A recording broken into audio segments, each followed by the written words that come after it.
outstanding. You know, when I grow up, I want to come to a Unity church just like this. It is such a delight to be back here and sharing with you.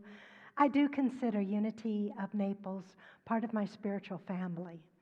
And I recognize, as Thich Nhat Hanh said, that the pathway to enlightenment in the 21st century will be a sangha, which simply means it will be a spiritual community where one rises, all rise.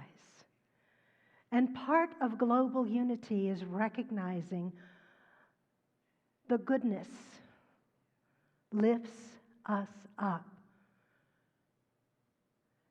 It takes away our burdens as we become the embodiment of love expressed. And while we are evolving, we recognize that we are a work in progress. This morning, according to the Course in Miracles, thank you, Jesse, he said, "A healed mind," quoting from the Course in Miracles, "doesn't need to plan." But just in case I'm not fully healed, I've got a few notes over here.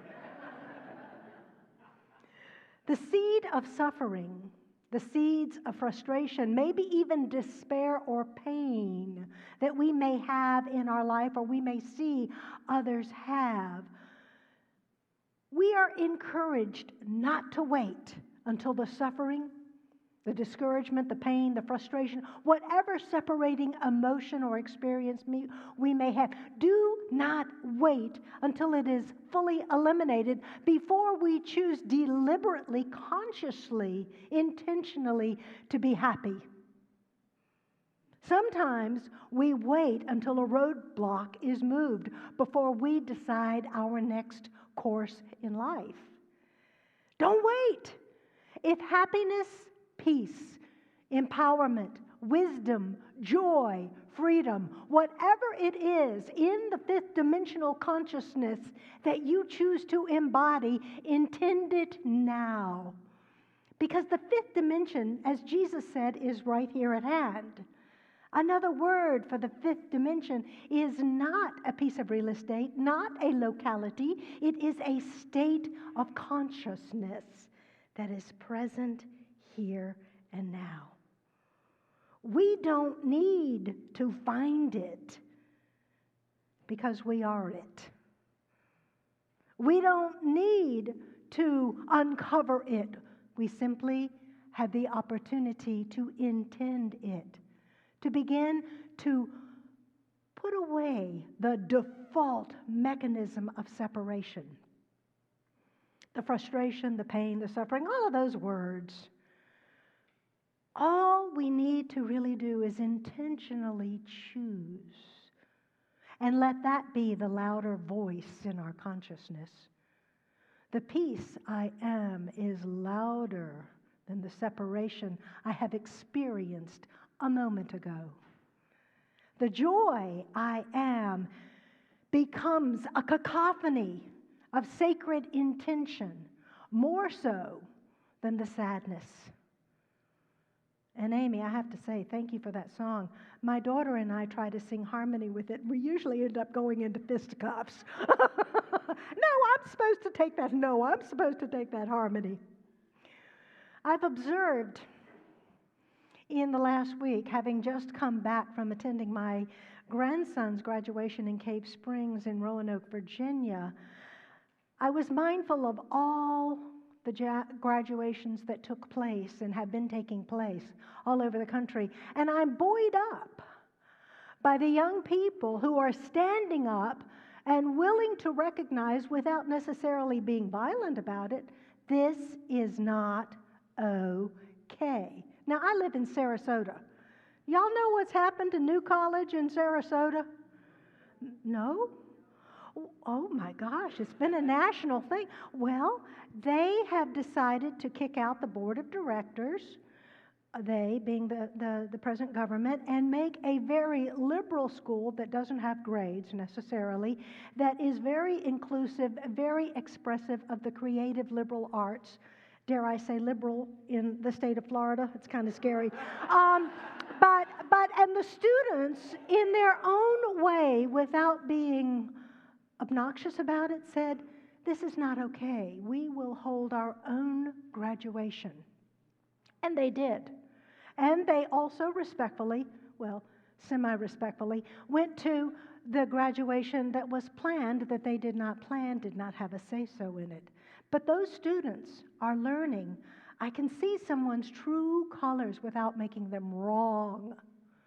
I can invite someone to step in from a space of love without calling them other. Global unity, goodness, lifts us up. It eliminates our burdens when we share them. When we become a spiritual community, a sangha, we have said to the universe, our pathway is open for a new phase of enlightenment. I don't have to find enlightenment. You don't have to find enlightenment. We are. Hoo-ah! I am enlightened. Whether you feel it or not, let's express it. I am enlightened. Now, think of the person that you feel is more Neanderthal than anyone else you've ever met. And I want you to think of them and see their true colors. I'd like for you to embrace and engage with them soul to soul, heart to heart, spirit to spirit, and dare to say, you are enlightened. Together? You are. Let that be the most resounding voice in your mind and in your heart as you think of them.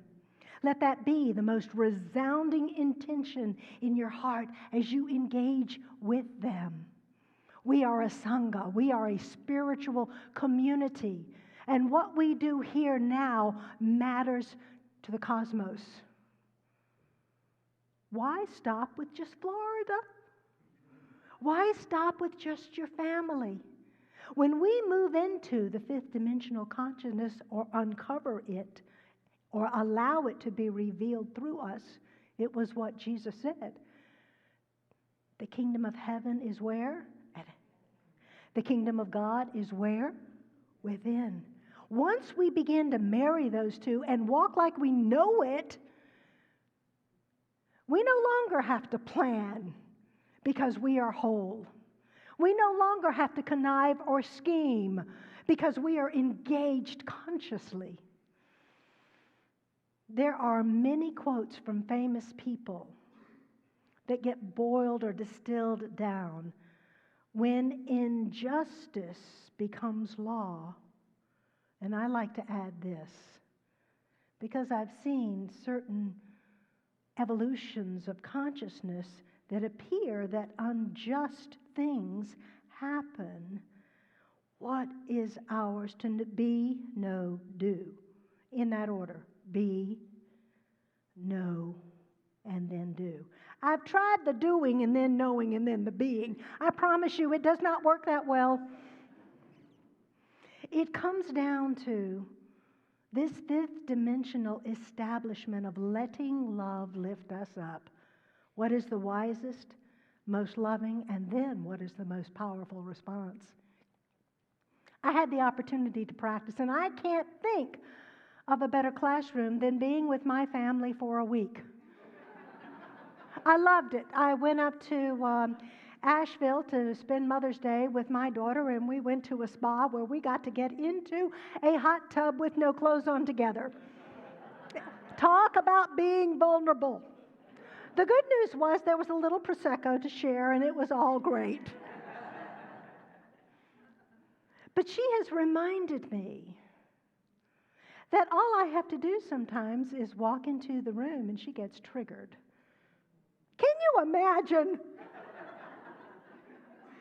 And then I'm reminded, well, sometimes you walk in the room and I learn your love language. After being with you 40-some years, I understand some of the triggers you have, and I've gone to great pains to avoid popping them unless I don't. And then I can walk into the room and I will be just looking lovingly at my husband and he'll go, what? I have learned his love language. And his love language is when I respond, "You are the cutest man I know. I love you dearly." What? "I just can't wait to be with you." What? When we understand people's love language, when we care enough to know ourselves well enough that we are willing to decipher and to discern what someone else needs to hear from us in order to feel safe, then we are living in that holistic attitude of life. We are letting love lift us up. At years of age, I no longer need to make you wrong in order to feel right about myself. I no longer need for you to agree with me in order for me to feel and experience the wholeness, the truth, the power, the dominion, the freedom, the joy that God has given me. And as a testimony that I no longer need my family's approval, I decided to go to Virginia and I picked out my son's graduation outfit that I was going to wear. It was this. Now, I don't know if you've ever been to the mountains of West Virginia. They don't wear this. I saw beige and I saw black and I saw earth tones, and there I was. Woo! Not only that, although I didn't wear it on the stage, I had a lime green jacket. It was awesome. You take that with this white hair and you have got a spiritual message in the telling. So, the good news of that is the family is sitting all over the Salem Civic Auditorium, Civic Center. I was the only family member my grandson could pick out of the crowd. Whoa! He said, "Mimi, I saw you first thing." Shock. Learning to be who we are without apology is part of the letting love lift us up. It is part of the don't waiting until we feel good about ourselves to show up. From me to we as one, we are all here having a beautiful spiritual experience. We get to cultivate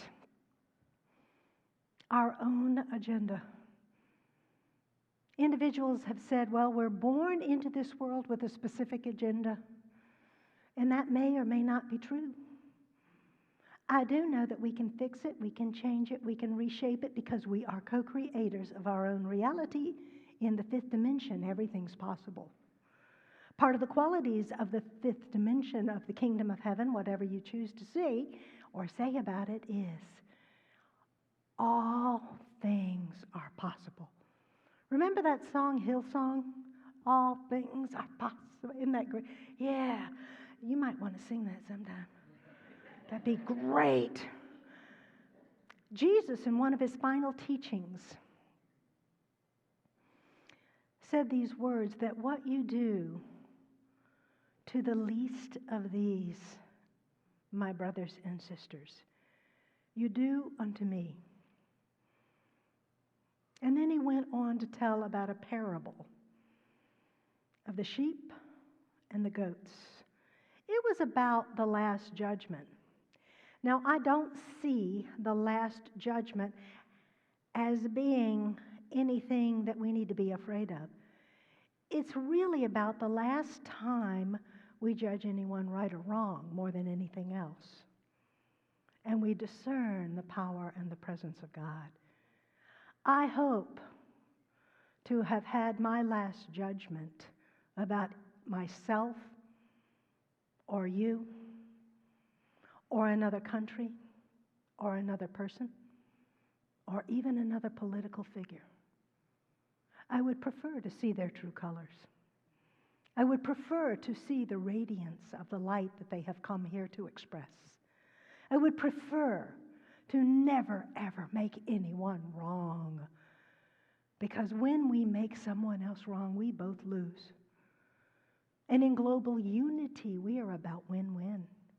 That everyone came to experience their God self. And it may be cleverly disguised. It may be camouflaged. But God sees it. And if we are uncovering the God self in us, it is part of our quest to discover it. I've mentioned it before, maybe even here, that you and I are here to be spiritual detectives. I see that Christ light. I know it's there somewhere. It's kind of like the pony. There's a pony somewhere in the middle of all this, you know. So in our relationships with our fellow human beings, they are so complex that we can be excused if we fall short of measuring and observing the law of non-resistance when it's so easy to resist what we feel is not okay. Remember the graduates, maybe you saw them in Boston or you heard about them. They decided to say it is not okay that you flew here in your private jet when your writers at Warner cannot make a living. This is not okay. When we can decide and cultivate what is not okay in our lives, it does not mean we're making it wrong for another person. It means that we have the opportunity to let love lift this up. I'd like to think for you to, again, practice with me. It's an ongoing, moment-by-moment choice. Is there something in your life that is not okay? Anybody have something in their life that is not okay? Oh, come on. I'm not the only one. What happens with every time you think of this thing? You can say, let love lift. And I would say, me up. Because I'm the one that's seeing it not okay. Let love lift me up. And then taking a breath, let love lift you up. Because every good yoga pose has a rest period. Let love lift us up as one. In this parable that Jesus talks about of the goats and the sheep, you know the goats represent resistance. Are there any goats in here? I have a little resistance to some things. Somebody on Tamiami Trail going 10 miles under the speed limit. I turn into a goat. I can't help myself. It's a pattern. I'm learning to let love lift them up into my version of how they should drive. So this goat that represents resistance and opposition is not really an evil thing. It's here to teach us where we are on our pathway. And we are not all there in the fifth dimension all the time. How do you know if you're not in the fifth dimension? Anytime you're not experiencing peace, joy, and love. Anytime that you're experiencing anything other than utter relaxation and allowing. So we've got a ways to go. When we are in that goat consciousness of resistance and opposition, we have the opportunity to let love lift us up. It's really an easy affirmation to remember. Now, the thing about the sheep are the most harmless and innocent of animals that the Metaphysical Bible Dictionary says. The sheep represent the natural life that flows into our consciousness from spirit. They are innocent, they are guileless. And so Jesus, when teaching this, after talking about the sheep and the goats, he said, when the Son of Man, and all you have to do is substitute I or me, when the Son of Man comes into his glory, when I come into my glory, all the angels with him, when all the angels are with me, all the nations, all the thought set states of consciousness, all the committee members within my being are gathered before me. I will separate one from another. I will separate those that are stubborn and obstinate and separate in their understanding of life from the innocent, the guileless, and the loving. And the king, that is me, that is you, that is us, will say to those innocent sheep, the people we came to be, "Come, you who are blessed of my Father. Inherit the kingdom, the fifth dimension, prepared for you from the foundation. For when I was hungry, you gave me something to eat. When I was thirsty, you gave me something to drink. When I was a stranger, you took me in." And boy, did Unity of Naples do that this morning, as they always have. I always feel a welcome when I come here. "And when I was naked, you clothed me. And when I was sick, you looked after me. And when I was in prison, in my own consciousness, in my own lifestyle, or literally in prison, you came and visited."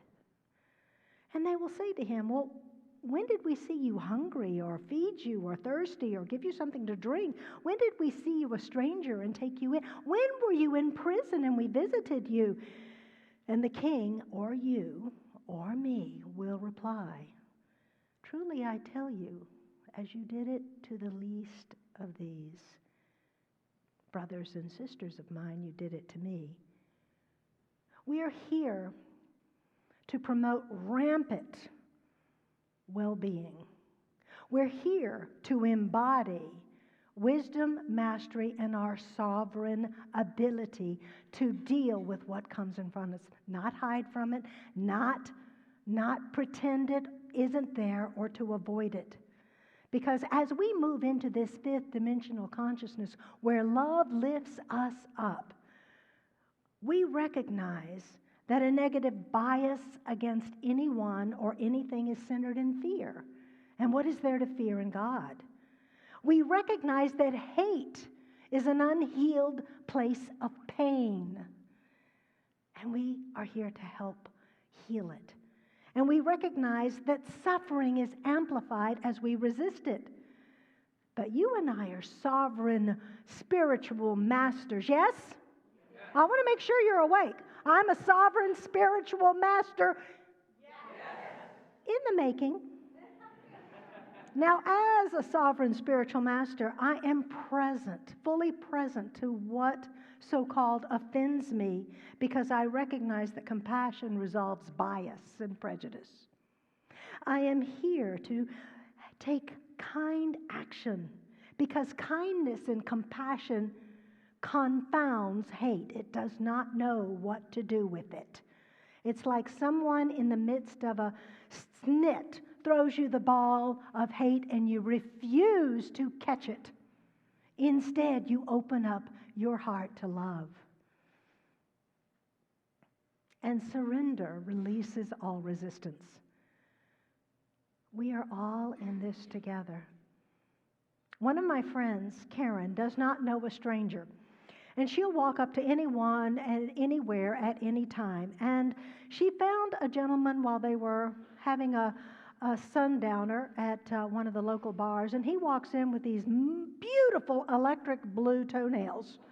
She couldn't help but notice because he was barefoot. And so it's one of those bar things. And so she's looking at his toenails, and he walks by, and then he comes back, and I don't know why he comes back, but he looks at her, and he stops, and he says, "Stop looking at my toes." And she goes, "I couldn't help it." She talks to anyone. She says, "I have that shade right in my bathroom, and I wear that color too." And he says, "Well, my granddaughter painted these toenails." Well, first of all, she actually started with one toe, and I looked at it, and I decided it wasn't enough. So I was going to paint the rest of them. And it was so much fun that I ended up getting a pedicure every so often, because at 76, I don't care what anyone thinks anymore. And then he goes on to talk, and he says, "Not only that, but since I'm retired, I've decided to become a reverend. And my favorite thing to do is not weddings, but funerals." And she goes, "Really? Why funerals?" He says, "Because in the funerals, you don't have to deal with the bridezilla or the weather. You don't have to deal with groomsmen who are sort of making up for last night's revelry. In a funeral, everyone recognizes it's about that person." And she said, that's great. And he said, yeah, I remember one where one of my young friends came to me, and he was so distraught and so upset because his best friend's father had passed. Now, this gentleman in the blue toenails thought that was a bit of an overreaction. Your best friend's father, really? He said, you don't understand. That man was always there for me. That man was always a model for me. And so this gentleman with the blue toenails was so taken that he took this gentleman to Pennsylvania from where they were in the South. Now, I don't know if it was South Carolina or Florida or where, but took him and drove him to Pennsylvania so they could be at the funeral of that man. And why do I say that man? Because over and over again, the minister would refer to the casket and say, that man. And he would say all sorts of stories, wonderful stories about that man. And at the end of the service, my blue toenailed guy saw a man that drove up from South Carolina, and he said, wow, that's a long way to drive. Well, the man from South Carolina, referring to that man, said, I was a young kid not knowing what to do when I arrived in Pennsylvania, and I'd never experienced snow. And so in my house, I had a fireplace, and I did not know how to start a fire. I met my neighbor, and that man helped me build a fire. Well, the next day, I had to go to a job interview, and my car wouldn't start. So that man saw me in the yard and said, do you need some help? And I said, my car won't start. He gave me his truck. And I went to the job interview, the South Carolinian says, and when I got back, not only was my car fixed, but there was a whole stack of wood with a plate of cookies. That man made a difference in my life. How could I not honor him in his passing? Someday, I want you guys, if I pass before you do, to think of me as that woman. I would love, in a perfect world, for you to think of me as someone who was, that woman was present when I was down. That woman was encouraging when I felt despair. That woman prayed for me and actually followed through when I asked her to. That woman knows who I am and sees my God light.